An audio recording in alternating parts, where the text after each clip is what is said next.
اللهم صل على محمد وعلى آل محمد كما صليت على إبراهيم وعلى آل إبراهيم إنك حميد مجيد. اللهم بارك على محمد وعلى آل محمد كما باركت على إبراهيم وعلى آل إبراهيم إنك حميد مجيد. مرنے سے پہلے اے مسلمان کر لے اس پہ غور، کتابوں کا خدا اور ہے، بابوں کا خدا اور. میرے بھائیو، یہ جو ہم نے بڑا سافٹ سا سلوگن دیا ہے جس کے اندر قیامت چھپی ہوئی ہے،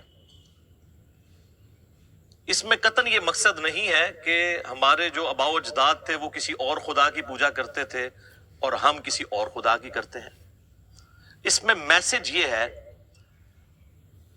کہ ہمارے آباء و اجداد نے، ہمارے بزرگوں نے اکثر اوقات ہمیں اس رب کا تعارف کروایا جس رب کی کوالٹیز ان چیزوں سے بالکل مختلف تھی جو علم وحی کے ذریعے اللہ نے اپنے محبوب امام کائنات سید الاولین والآخرین شفیع المذنبین رحمت للعالمین سیدنا و مولانا امام اعظم محمد رسول اللہ صلی اللہ علیہ وآلہ وسلم کے ذریعے، کتاب اللہ اور سنت کے ذریعے ہمیں اپنا تعارف کروایا. یہ بالکل الگ ہے، ورنہ خدا تو سب کا ایک ہے. ہم مسلمان اسے اللہ کہتے ہیں، کوئی اسے بھگوان کہتا ہے، کوئی اسے خدا کہتا ہے، کوئی گاڈ کہتا ہے، اور کوئی سپریم بینگ یا سپر نیچرل ایجنسی کہتا ہے. اللہ سب کا ایک ہی ہے، الہ سب کا ایک ہی ہے. تو سنیں میرے بھائیوں، پہلی مثال آپ نے اکثر بزرگوں کے بارے میں سنا ہے کہ جی روزانہ ایک قرآن پڑھتے تھے. کوئی آگے جاتا ہے وہ کہتا ہے جی رات کو کھڑے ہوتے تھے، ایک ٹانگ پہ ایک قرآن پڑھتے تھے، دوسری ٹانگ پہ کھڑے ہو کے دوسرا قرآن. جس نے تھوڑی لمبی چھوڑنی ہوتی ہے وہ کہتے ہیں جی 3 قرآن روز کے. 8 قرآن والا ورژن بھی ہے. سر فضائل اعمال اٹھائیں، یہ میں یعنی کوئی زبانی کلامی باتیں نہیں کر رہا ہوں، یہ وہ ٹیکسٹ بک ہے جس کے بارے میں دعویٰ کیا جاتا ہے قرآن کے بعد سب سے زیادہ دنیا میں پڑھی جانے والی کتاب ہے فضائل اعمال. میں تبلیغی جماعت سے بڑی محبت کرتا ہوں، آپ کو پتہ ہے. جہاں پہ علمی اختلاف ہے میں ضرور ریکارڈ کراؤں گا. مولانا طارق جمیل صاحب حفظہ اللہ تعالیٰ کے سامنے بھی سارا مقدمہ رکھا ہے، اور آپ کو پتہ ہے تبدیلی تو آئی ہے نا. پھر کلپ دیکھا ہے آپ نے، تبدیلی آ گئی ہے، وہ بھی مانتے ہیں، لیکن ان بیچاروں کا جتنا زور چلتا ہے اتنی بات کر سکتے ہیں.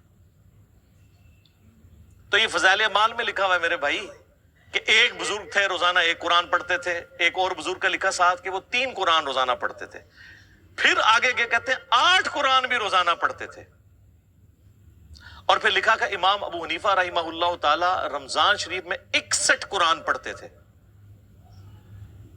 61 کی گنتی وہ کہتے ہیں ایک قرآن دن میں ایک رات میں، کتنے ہو گئے 60، اور ایک تراویح بھی. ہاں جی، ایک 8 تھا، پھر تاک کرنا تھا نا انہوں نے. اب یہ لانا بات ہے جب 29 روزے ہوتے ہوں گے پھر کیا کرتے ہوں گے. تو 12 لوگ کہتے ہیں 61 قرآن امام حنیفہ رحمہ اللہ. یہ فضائل اعمال میں لکھا ہوا ہے. سر ہم جے پی جیز ایڈ کریں گے، ایک ایک چیز کا جے پی جی ڈالیں گے تاکہ آپ ایک بار یہ سوچیں کہ مرنے سے پہلے اے مسلمان کر لے اس پہ غور، کتابوں کا خدا اور ہے، بابوں کا خدا اور. یہ بابوں کا تعارف ہے قرآن کے حوالے سے، اور ایک کتابوں کا تعارف ہے.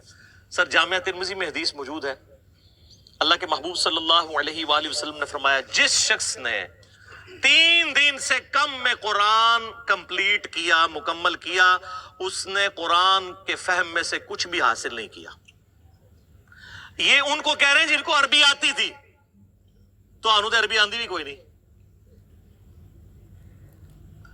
جن کو عربی آتی ہے ان کو کہا جا رہا ہے 3 دن سے کم میں قرآن مکمل کیا تو فہم اس کا حاصل ہی نہ کیا. تو یہ جو 8 قرآن روزانہ کر رہے ہیں یہ کس سنت پہ عمل کر رہے ہیں؟ اپنی وشفل تھنکنگز میں سرگرداں ہیں. اور اس سے بھی مزے کی بات صحیح مسلم میں حدیث ہے، نبی علیہ السلام نے صحابہ کرام سے فرمایا، یہ حدیث بخاری میں بھی ہے لیکن مسلم میں ڈیٹیل ہے، بخاری مسلم دونوں میں ہے، کہ بھلا بتاؤ تم میں سے کسی شخص کی استطاعت ہے کہ وہ ایک رات میں 1/3 قرآن پڑھ لے، یعنی 10 پارے. آج کی ڈیٹ میں پارے اس زمانے میں تو نہیں تھے. تو صحابہ کرام نے کہا کہ یا رسول اللہ کس کی استطاعت ہوگی کہ وہ رات میں 1/3 قرآن پڑھ لے؟ ہائے ہائے ہائے ہائے ہائے، سر ہے استطاعت، فضائل مال میں 8 بھی ہے جے، لیکن صحابہ کرام تو بزرگ نہیں تھے نا، آپ کو پتا ہے وہ تو کامل ایمان مومنین تھے، یہ کہانیوں والے ہیں، وہ کامل الایمان اے کہانی باز۔ تو صحابہ نے کہا یا رسول اللہ کسی کی استطاعت نہیں، تو آپ نے فرمایا کہ سورۃ الاخلاص پڑھ لو، یہ 1/3 قرآن کے برابر ہے، 1/3 قرآن کے برابر ہے۔ اپنے نظریات کے اعتبار سے بھی، کیونکہ قرآن حکیم کا 1/3 عقیدہ توحید ہے، اور چونکہ سورہ اخلاص توحید کی جڑ ہے، اس اعتبار سے بھی تعلیمات میں بھی یہ 1/3 ہے قرآن کا، اور فضیلت میں بھی۔ اچھا اگر یہ کہتے ہیں نا کہ ہمارے بزرگ جو 8 قرآن پڑھتے تھے وہ 24 بار پڑھتے سن سورہ اخلاص، پھر تو ٹھیک ہے، 8 × 3 = 24 ٹائمز اگر سورہ اخلاص کوئی پڑھ لے اور 8 قرآن روزانہ کے، اگر یہ کہتے ہیں پھر تو ٹھیک ہے، لیکن آپ کو بھی پتا ہے کہ انہوں نے یہ نہیں کہا ہوا،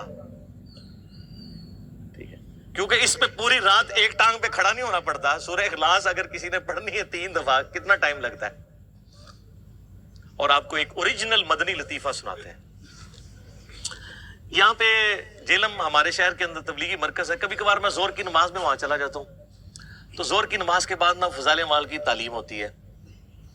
اب وہ عالم دین ہے جو وہ فضائل مال پڑھ کے سنا رہے ہوتے ہیں، اور سامنے مدرسے کے بچے بھی ہوتے ہیں، تو میں نے اپنے بچوں کو پابند کیا کہ تم نے بھی سن لیا کرو تعلیم نا۔ اب میرا ایک بچہ ماشاءاللہ 10 سال کا ہے اور ایک آلموسٹ 11 سال کا،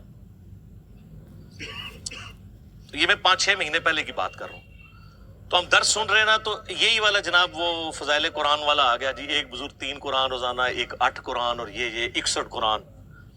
اب میں جب بیٹھا ہوا درس سن رہا نا، تو میں بچوں کی طرف دیکھ رہا، میں نے کہا کہیں یہ بھی وہی تو نہیں سوچ رہے جو میں سوچ رہا ہوں۔ تو خیر بعد میں ہم جب موٹر بائک پہ بیٹھے، میں گھر آنے لگا تو میرا بچہ مجھے کہتا ہے احمد، کہتا ہے بابا یہ باقی باتیں تو ٹھیک تھی، ایک بندہ روزانہ 3-8 قرآن کیسے پڑھ سکتا ہے؟ تو میں نے کہا بیٹا یہ کہانی تھی، اس کو چھوڑ دو، باقی باتیں لے لو۔ لیکن میں یہ سوچ رہا تھا کہ 80 لوگ اس عمر ہی ٹگے سا ڈنگر، کیونکہ ہماری تربیت نہیں ہوئی بھی تھی۔ اور آج کل کے بچے سوچتے ہیں، کیوں سوچتا ہے؟ اس نے قرآن کئی دفعہ مکمل کیا، اسے پتہ ہے یہ اتنی موٹی کتاب ہے، یہ 8 دفعہ روزانہ کیسے پڑھی جا سکتی ہے؟ اب لاکھ کسی کو کہتے رہے جناب انج کر کے پڑھ لی تو انج کر کے پڑھ لی، کیسے منوائیں گے؟ اور میں نے تو احادیث سے ثابت کر دیا کہ صحابہ کرام علیہ رضوان بھی کہہ رہے ہیں کہ کس کی ہمت ہے کہ رات میں 1/3 قرآن پڑھ لے؟ تو نبی علیہ السلام نے وظیفہ دیا ہے سورہ اخلاص کا۔ تو ہم تو یعنی یہ ساری مثالیں آپ کے سامنے اس لیے رکھتے ہیں کہ آپ کم از کم مرنے سے پہلے اے مسلمان کر لے اس پہ غور، کتابوں کا خدا اور ہے، بابوں کا خدا اور۔ دوسری مثال سنیں، یہ چونکہ قرآن کے دشمن ہے، بدنیتی کی وجہ سے نہیں، پوری نیک نیتی کے ساتھ، میں کہتا ہوں اس امت میں جس نے بھی اس امت کا جنازہ نکالا پوری نیک نیتی کے ساتھ نکالا ہے، کوئی 2 نمبری نہیں تھی ان کے اندر، پوری نیک نیتی کے ساتھ۔ چونکہ شیطان جب ان کے برے اعمال ان کی نظروں میں سنوار دیتا ہے تو نیک نیتی سے وہ کام کر رہے ہوتے ہیں نا۔ تو قرآن سے دور کرنے کے لیے انہوں نے لوگوں کو یہ کہنا شروع کر دیا کہ آپ جو ہے نا وہ عربی ٹیکسٹ کے اوپر نا ذرا غور کریں، اس کے اوپر ایمفسائز کریں، اور اس کے لیے پھر انہوں نے کئی ایک ہیلے بہانے گڑے۔ ایک تو موٹا سا جملہ، یہ قرآن دی ڈائریکٹ نہیں پڑھنا گمراہ ہو جاؤ گے، یہ تو آپ نے اکثر سنا ہے۔ اچھا جو صحابہ کرام تھے وہ تو قرآن سنتے تھے، ان کے آنسو رواں ہوتے تھے، چلے ان کے آپ کو یقین نہیں آتا۔ یہ جو گورے مسلمان ہو رہے ہیں، 2007 میں کلنٹن پاکستان آئے اور انہوں نے کہا کہ اسلام از دا فاسٹسٹ گروئنگ ریلیجن ان امریکہ۔ وہ قرآن جو ہے وہ تو ڈائریکٹ ہی پڑھ رہے ہیں گورے، انگریزی میں ترجمہ، اور ہم جو پیدائشی مسلمان اردو میں پڑھ کے گمراہ ہو جائیں گے۔ اور ہم بڑے فخریہ بتاتے ہیں جی بڑی تیزی نہ لوگ گورے مسلمان ہو رہے ہیں، فخریہ بتاتے ہیں نا، اور یہاں ہم کہانی کروا رہے ہوتے ہیں کہ ڈائریکٹ نہ پڑھنا گمراہ ہو جاؤ گے، اور ہم ایسے علماء کو سبحان اللہ کہہ رہے ہوتے ہیں۔ اگر کوئی یہودی عیسائی ہمیں کہنا قرآن نہیں پڑھنا گمراہ ہو جاؤ گے، وہ کہے گا اللہ کا دشمن ہے تو اس لیے کہہ رہا ہے۔ اور یہ جو یہودی مسلمان نما یہودی گھسے ہوئے ہیں ہماری صفوں کے اندر، یہ آپ کو کہتے ہیں، آپ کو کوئی پرواہ نہیں ہے۔ قرآن تو بار بار کہہ رہا ہے ہدل للناس، سورۃ البقرہ میں ہے ہدل للناس وبینات من الہدی والفرقان، یہ پوری انسانیت کے لیے ہدایت ہے، اور اس میں ہدایت کے روشن دلائل ہے، اور یہ حق اور باطل میں تمیز کرنے والی کتاب ہے۔ لیکن نہیں، سورۃ القمر میں 4 دفعہ آیا وَلَقَدْ يَسَّرْنَا الْقُرْآنَ لِلذِّكْرِ فَهَلْ مِن مُدَّكِرٍ، قرآن نصیحت کے لیے ہم نے آسان کر دیا ہے کوئی نصیحت حاصل کرنے والا؟ نصیحت کے لیے۔ باقی اس کے سائنٹیفک فیکٹس پہ جائیں تو سر مولویوں تو سائنس آمدی بھی نہیں، سائنس دے سپیلنگ بھی نہیں آمدے۔ قرآن کا مقصد بھی نصیحت ہے، باقی تو آپ کا انٹرسٹ ہے جتنا مرضی، نصیحت کے لیے آسان ہے۔ لیکن وہ فضائل اعمال میں لکھا ہوا سر کہ جی قرآن کی تفسیر کے لیے 15 علوم چاہیے، یہ آپ کو دور کر رہے ہیں قرآن سے غیر محسوس طریقے۔ اور انہوں نے کہا کہ جی 14 کے تو نام گنوائے، انہوں نے کہا 14 تو آپ حاصل کر لیں گے، 15واں جو ہے وہبی ہے۔ وہبی کہتے ہیں جو گاڈ گفٹڈ ہو، وہ خاص لوگوں کو ہی ملتا ہے، تاکہ آپ 14 حاصل بھی کریں، کہیں گے 15واں تو کوئی نہیں نا، وہ تو وہبی ہے۔ وہبی نہیں، وہبی۔ کتنی دشمنی اس پہ تر رہا یہ کہ پھر باقاعدہ ایک خواب لکھا کہ امام احمد، یہ فضائل اعمال میں سر لکھا ہوا ہے کہ امام احمد بن حنبل رحمۃ اللہ علیہ نے خواب میں اللہ کی زیارت کی۔ جھوٹ۔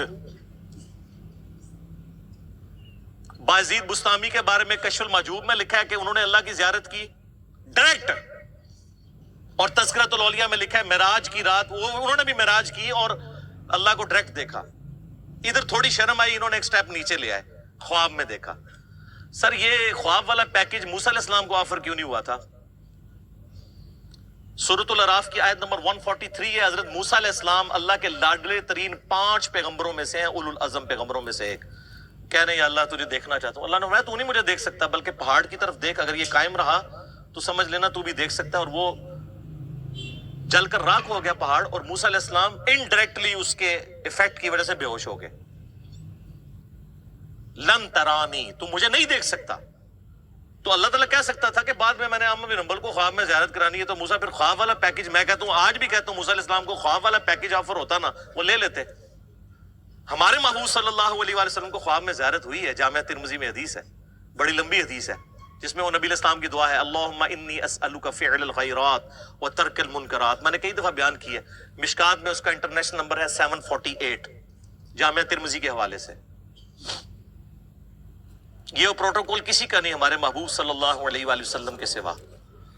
تو کہتے ہیں جی احمد بن حنبل نے خواب میں اللہ کو دیکھا تو اللہ تعالیٰ سے کہا یا اللہ میں تیرا قرب حاصل کرنا چاہتا ہوں، تو اس کے لیے سب سے بہترین ذریعہ کیا ہے؟ تو اللہ نے فرمایا میرا کلام۔ بالکل ٹھیک ہے، ہم بھی یہی کہتے ہیں، لیکن آگے کہانی شروع ہونے لگی ہے۔ تو احمد بن حنبل نے کہا کہ یا اللہ سمجھ کے یا بغیر سمجھ کے؟ ہائے ہائے، احمد بن حنبل میرا خیال ہے انہوں نے باقاعدہ ہماری ٹریننگ کی تھی اسی کہ کل اسی کہانی کرانی ہے، کل ہم نے کہانی کرانی ہے، آپ ذرا یہ بھی پوچھ لیں۔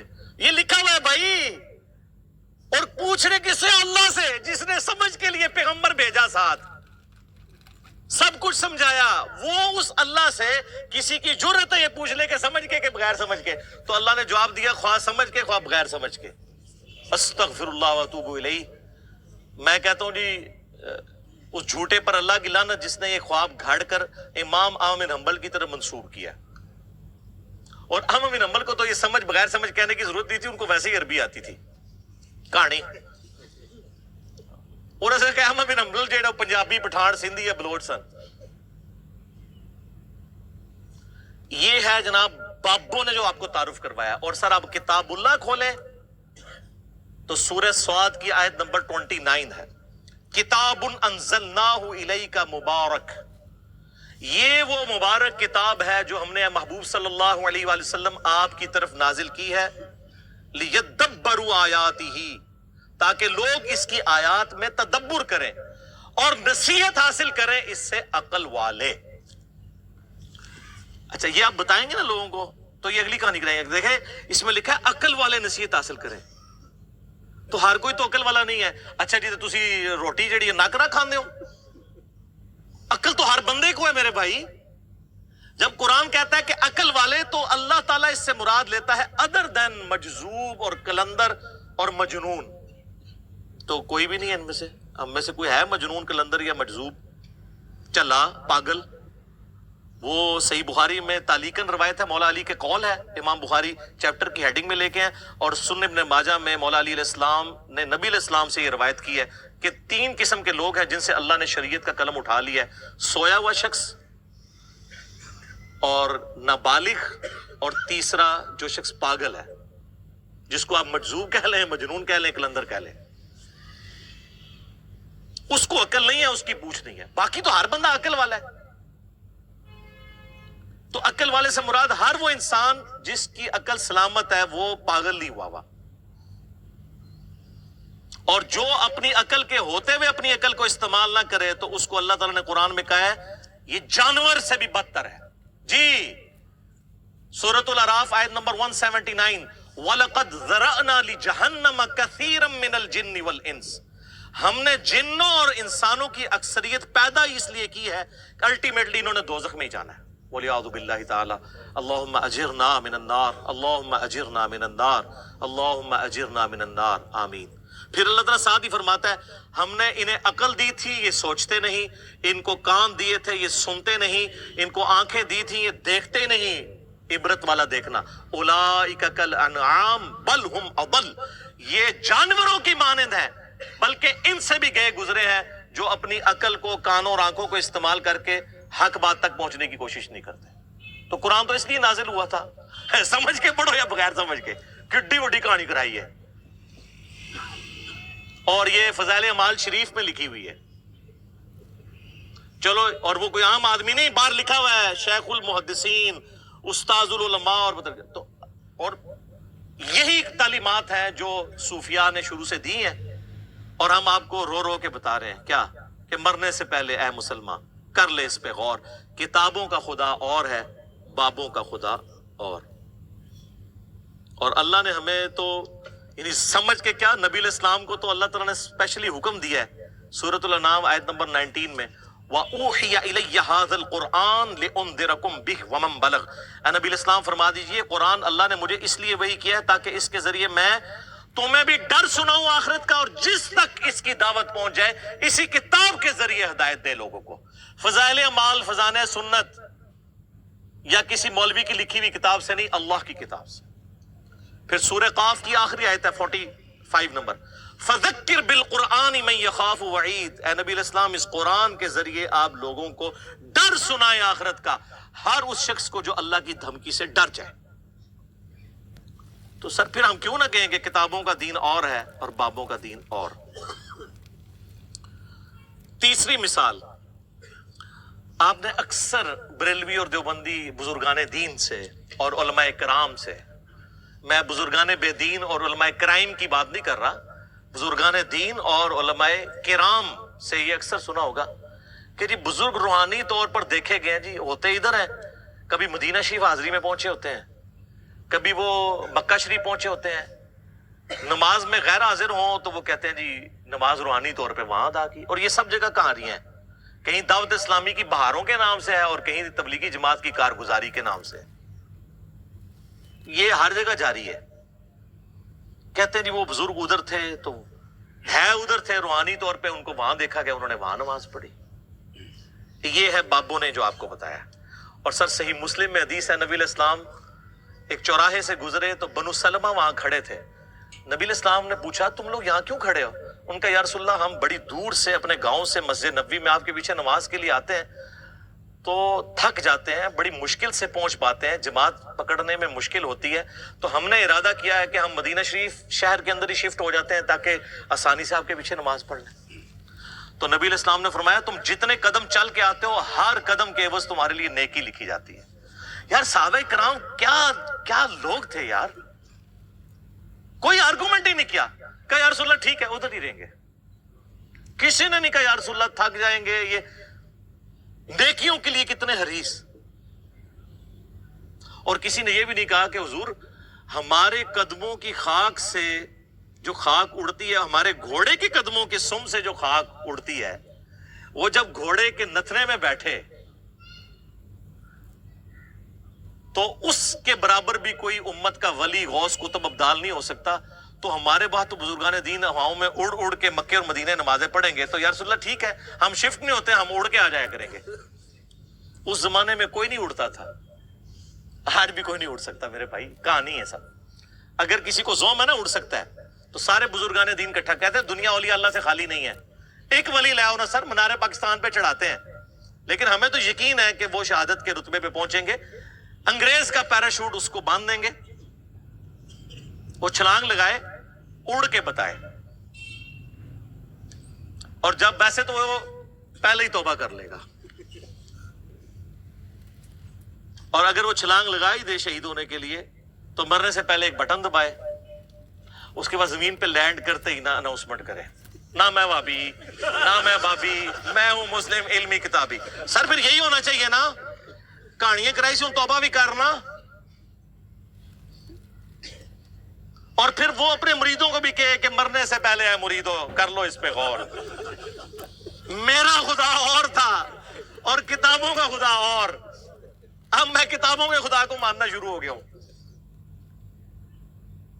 سر یہ چھوڑ دیں، جن کو اپنے بزرگوں پہ مان ہے نا، ان کے ساتھ آپ جہاز میں فلائٹ لیں، سارے مرید کٹھے ہوں، بڑے بڑے امیر مرید ہوتے ہیں نا، کاکپٹ سے صرف پائلٹ کو نکال کے نا پیچھے لیں اور کسی ولی اللہ کو بٹھا دیں کاکپٹ میں، وہ یہ جہاز لینڈ نہیں کرا سکتا، اڑنا تو بڑی دور کی بات ہے، اس دنیا میں نہیں لینڈ کرے گا، آخرت کی زندگی میں، لیکن فائدہ کوئی نہیں نا سر، لینڈ ہوئے گا انشاءاللہ، ظاہر ہے لینڈ تو انہیں کرنا ہے جو تو فیول مکڑا ہے۔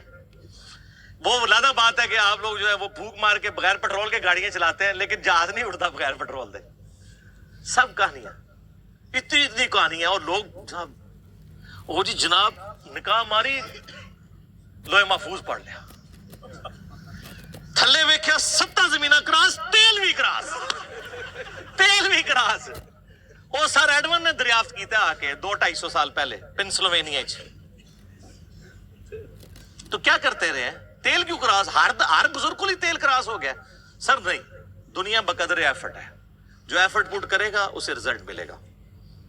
وہ تخت بلقیس والا آپ میرا کلپ دیکھ لیں، تو باقی چیزیں میں نہیں بیان کرتا۔ سیکنڈ لاسٹ مثال، چوتھی، آپ کو پتا یہ بڑی مشہور حدیث ہے بخاری اور مسلم دونوں میں، سیدنا اسامہ ابن زید سے متعلق۔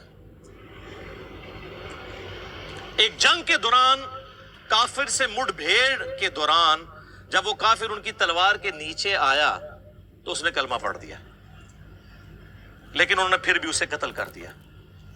بعد میں قلق تھا، نبی علیہ السلام کی خدمت میں حاضر ہوئے کہ یا رسول اللہ اس طرح لڑائی ہوئی، وہ میری تلوار کے نیچے آیا، کلمہ پڑھ دیا، پھر بھی میں نے اسے قتل کر دیا۔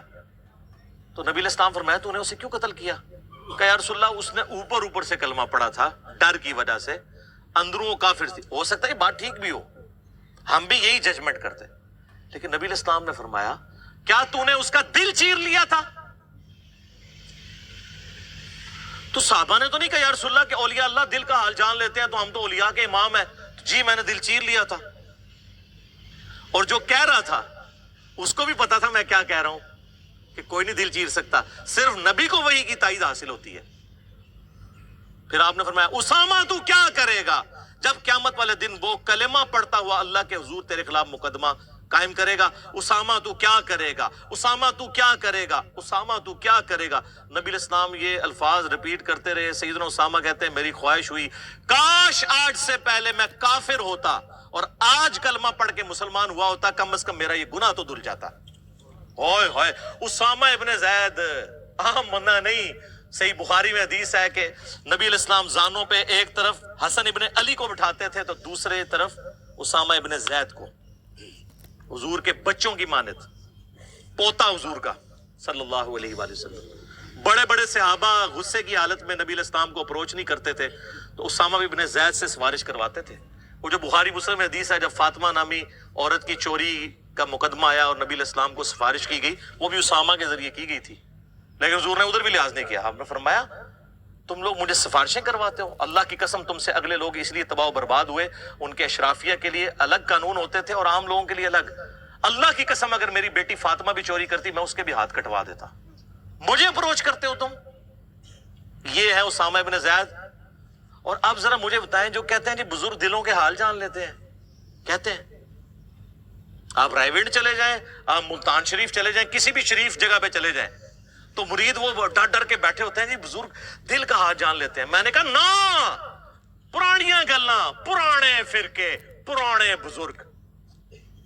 ہوں تیرا دی برسیاں بھی ہو چکی ہیں نا، 1000 سالہ برسیاں. جو جتنا پرانا ہے وہ اتنی برسی ہو چکی ہے. میں یہ چیلنج کرتا ہوں، میں اپنی میکینیکل انجینئرنگ میں سے مشین ڈیزائن کا یا اسٹرینتھ آف مٹیریل کا ایک فارمولا میکینکس آف مٹیریلز کا لکھ کے دیتا ہوں کاغذ کے اوپر. کوئی دنیا کا بزرگ مجھے دیکھ کے پڑھ کے بتا دے. ہاں اگر وقت کا پیغمبر ہو وہ پڑھ کے بتا سکتا ہے، کیونکہ اسے وحی کی تائید حاصل ہوگی. نبی علیہ السلام کو کئی مواقع کے اوپر آپ کو پتا ہے کافروں نے سوال کیے ہیں، نبی علیہ السلام کو نہیں پتا تھا، اللہ نے صورتیں نازل کر کے جواب سکھا دیے. قصہ موسیٰ اور خضر سکھایا، حضرت یوسف علیہ السلام کی بایوگرافی سکھائی، ذوالقرنین بادشاہ سے متعلق سکھایا سورۃ الکہف میں.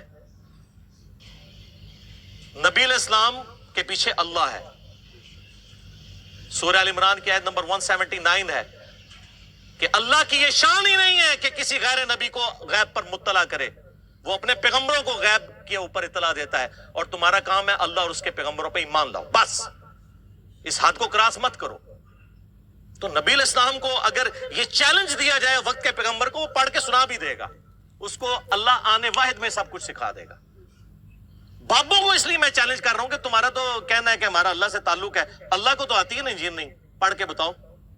تم کہتے ہو ہم دلوں کے حال جانتے ہیں، ہمیں کشف القبور ہوتا ہے، وہ بھی کہانیاں. صحیح مسلم میں حدیث ہے، بخاری میں بھی اس کا کچھ حصہ ہے. ایک مدعم نامی غلام تھا نبی علیہ السلام کا، خیبر کے موقع پر نامعلوم تیر لگا، وہ شہید ہو گیا. صحابہ نے کہا سیدھا جنتی ہے. آپ فرمایا تم جنتی کہہ رہے ہو، اس نے تو مال غنیمت کی ایک چادر چرائی تھی جو آگ کی پہنا دی گئی ہے اس کے اوپر، میں دیکھ رہا ہوں. تو صحابہ کرام فوراً گھروں کو لوٹے. اگر کسی نے کوئی رسی کا ایک ٹکڑا بھی یہ سمجھ کے اٹھایا تھا نا اس کی تو خیر ہے، وہ بھی لا کے مال غنیمت میں جمع کروایا کہ یہ سر وہ لوگ سمعنا واطعنا تھے، سننے والے اور ماننے والے. تو صحابہ کرام کو تو سامنے میت کے اوپر آگ کی جو چادر نظر نہیں آئی ہے. بخاری مسلم میں حدیث ہے، نبی علیہ السلام گزر رہے تھے، آپ رک گئے، آپ کا خچر بدک گیا، کیونکہ آپ علیہ السلام اس میں بیٹھے ہوئے تھے، اس کی برکت سے اللہ نے اس کو بھی دکھا دیا. ویسے بخاری مسلم میں حدیث ہے کہ ایک مناظر جو ہے وہ جنوں انس کے علاوہ ساری مخلوقات دیکھتی ہیں. آپ فرمائیں 2 قبر والوں کو عذاب ہو رہا ہے، ایک پیشاب کے چھینٹوں سے نہیں بچتا تھا، دوسرا چغلی کھاتا تھا. پھر آپ نے ایک ٹہنی توڑ کے اس کے 2 حصے کر کے لگائے، فرمایا جب تک یہ ہری رہیں گی ان کے عذاب میں تخفیف ہوتی رہے گی، نبی علیہ السلام کی مبارک ہاتھوں کی برکت سے. تو صحابہ کرام کو تو عذاب قبر نظر نہیں آیا. کہانیاں دل کا حال جان لیتے ہیں. سر اب زمانہ بدل چکا ہے، اب ہر طرف صدا ہے کیا کہ نہ میں وابی نہ میں بابی، میں ہوں مسلم علمی کتابی. یہ علمی کتابی بات ہے. آخری مثال 5ویں فقہ حنفی سے متعلق. فقہ حنفی کی ساری کتابوں میں آپ کو ملیں گی یہ ساری کہانیاں. جب ان کو دلائل نہیں ملتے نا تو وہ پھر روب ڈالتے ہیں آپ کے اوپر، چاہے وہ قاضی ثناء اللہ پانی پتی ہوں، خواہ وہ صاحب در مختار ہوں، صاحب رد المختار ہوں، یہ سب لوگ یہ کہانی لکھتے آئے ہیں اور ان کی تو کوئی حیثیت نہیں ہے. ان سب کے بڑے بزرگ جو ہیں شیخ احمد سرہندی المعروف مجدد الافسانی، جنہوں نے خود ہی اپنے آپ کو مجدد ڈکلیئر کیا اپنی زندگی میں، اور 1000 سال کا، کیونکہ بیچاروں کو حدیثیں تو نہیں پتہ تھی. حدیث میں تو 100 سال کا مجدد ہوتا ہے. سنن نبی داؤد میں حدیث ہے، المستدرک الحاکم میں ہے کہ ہر صدی کے کنارے کے اوپر اللہ تعالیٰ ایک ایسا شخص ضرور بھیجے گا میری امت میں جو دین کی تجدید کرے گا. 100 سال میں ایک. امت کا پہلا مجدد عمر بن عبدالعزیز ہے، المتوفا 101 ہجری 101 ہجری میں فوت ہوئے 38 سال کی عمر میں. اور آخری جو مجدد ہے وہ امام محمد بن عبداللہ المہدی ہیں، درمیان میں ہر فرقے کے اپنے ہیں. یہ 2 پہ امت متفق ہے اور سنی شیعہ دونوں متفق ہیں. تو مجدد صاحب نے کہا کہ میں 1000 سال کا مجدد ہوں. پھر اپنے مکتوبات میں لکھا کہ مجھے جو اللہ نے شانیں دی ہیں مجھے امید ہے اللہ سے اس کا کچھ حصہ مہدی کو بھی مل جائے گا. کڈی کہانی. اور ہمارے وہ بولے استاد ڈاکٹر اسرار صاحب رحمہ اللہ تعالیٰ، اللہ ان کی غلطیوں سے درگزر فرمائے، وہ بھی کہتے تھے جی مجدد صاحب کی بڑی خدمات ہے. سر بڑی خدمات بڑے لوگوں کی ہیں، لیکن جو ساتھ کہانیاں یہ کرا کے گئے ہیں وہ مجدد صاحب مکتوبات میں لکھتے ہیں کہ ہمارے بزرگوں نے کشف کے ذریعے دیکھا ہے کہ عیسیٰ ابن مریم جب دنیا میں اتریں گے تو فقہ حنفی کے مطابق عمل کریں گے. کڈی کہانی. پھر ان کو شرم آئی کہ یار یہ میں بات کروں گا تو لوگ کہیں گے کہ ایک پیغمبر کو تم نے اپنے ایک بابے کے نیچے لگا دیا. تو انہوں نے کہا نہیں، وہ ہوگا یہ کہ حضرت عیسیٰ علیہ السلام بھی اجتہاد کریں گے اور ان کا اجتہاد امام حنیفہ سے مل جائے گا.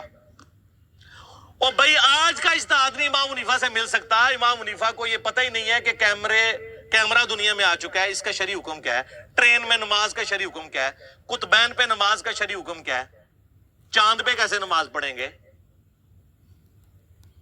کینگرو نہیں دیکھا ہوا انہوں نے. آج کے کئی مسائل ہیں جو ان کو پتہ ہی نہیں ہے. تو آج کے بھی بعد ماڈرن زمانے میں جو اجتہاد ہے وہ کون سے اجتہاد سے ملے گا. یہ تھی جناب کہانی شریف، بابا شریف. اب آ جائے صحیح مسلم میں. سر صحیح بخاری مسلم دونوں میں حدیث ہے کہ تم میں عیسیٰ ابن مریم قیامت سے پہلے نزول کریں گے، صلیب کو توڑ دیں گے، خنزیر کو قتل کر دیں گے، جزیہ موقوف کر دیں گے، سب لوگ اسلام قبول کر لیں گے. اور مسلم شریف کے الفاظ ہیں، وہ راوی حدیث کہتا ہے کہ وہ جب دنیا میں اتریں گے تو تمہارے رب کی کتاب اور تمہارے نبی کی سنت کے مطابق تمہیں چلائیں گے. تو وہ کیا ہوں گے؟ علمی کتابی. مرنے سے پہلے اے مسلمان کر لے اس پہ غور. کتابوں کا خدا اور ہے، بابوں کا خدا اور. عیسیٰ ابن مریم کتاب اللہ اور سنت کے مطابق. اور بالکل ٹھیک ہے سر، حجۃ الوداع کا خطبہ بھی یہی ہے. یہ بالکل فٹ ان بیٹھتا ہے. اچھا مزے کی بات ہے کہ حضرت عیسیٰ کے نزول کی حدیثیں تو مسلم شریف سے لے رہے ہیں، اور مسلم شریف میں لکھا ہے کہ انہوں نے امام حنیفہ کا مقلد نہیں ہونا، نبی علیہ السلام کا متبع ہونا ہے. وہ لے نہیں رہے. کیوں نہیں لے رہے؟ اس کی وجہ یہ سر مسلم شریف انہوں نے پڑھی نہیں ہے، کہانیاں پڑھتے رہنے. کیونکہ دیکھ لیں مجدد صاحب بھی کہہ رہے ہیں کہ ہمارے بزرگوں نے دیکھا ہے، وہ بھی کہہ رہے تھے بزرگوں نے دیکھا ہے. ایک بزرگ دوسرے بزرگ کا بتا کے جاتا ہے، وہ اس کا بزرگ پھر اس طریقے سے یہ چین چلتی جاتی ہے. اور یہ ایسے خطرناک لوگ ہیں، جانے سے پہلے اتنے بچے دے کے جاتے ہیں جو ان کو بزرگ ڈکلیئر کریں، پھر وہ جاتے ہوئے بچے دیتے ہیں تاکہ وہ خود بزرگ ہوں، اور وہ بچے پھر آگے بچے دیتے ہیں، روحانی بچے. میں شیطانی بچے نہیں کہتا، یہ تو آگے جا کے پتہ چل جائے گا.